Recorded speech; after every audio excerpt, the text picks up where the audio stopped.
Hi friends, இன்றைக்கி நம்ம என்ன பார்க்க போகிறோம் அப்படின்னா, இங்கே பாருங்கள், செடியில் இந்த மாதிரி பூச்சி தொல்லை இருக்கும். தெரியுதுங்களா? இங்கே பாருங்கள்,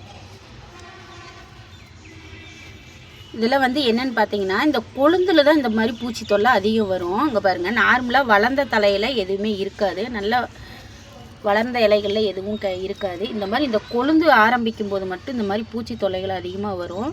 இதை எப்படி கண்ட்ரோல் பண்ணுறதுங்கிறத நம்ம பார்க்கலாம்.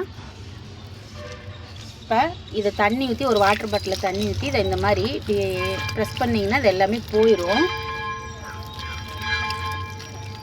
இந்த மாதிரி எல்லாமே க்ளீன் பண்ணிவிட்டு அதுக்கப்புறம் மருந்து போடணும். அதோடையே போட்டிங்க அப்படின்னாலும் அது ரொம்ப லேட்டாகும். அடிக்கடி இந்த மாதிரி செடி வந்து இப்படி கை தொட்டு க்ளீன் பண்ணிங்கன்னா கொஞ்சம் சீக்கிரம் போயிடுங்க.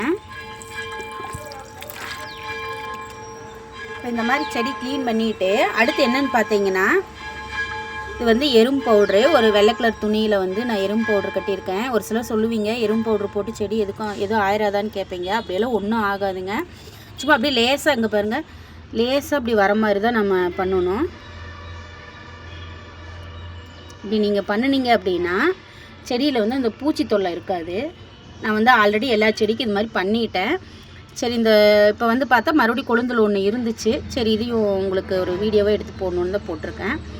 இப்படி லேசாக இப்படி தட்டி விட்டிங்கனாவே போதும், ஒன்றும் ஆகாது. செடிக்கும் எந்த பாதிப்பும் இருக்காது, பூச்சி தொல்லையும் இருக்காது. அது மாதிரி நான் பண்ணினதுனால இப்போ பாருங்கள், இதில் பூச்சி தொல்லை எவ்வளோ கம்மியாக இருக்குதுன்னு பாருங்கள். 1-2 தான் இருக்குது. பாருங்கள், இதுவும் கொழுந்து தான், இதில் எதுவுமே இல்லை. இன்னும் நான் தண்ணியெல்லாம் ஊற்றி க்ளீன் பண்ணவே இல்லை. போதுமா?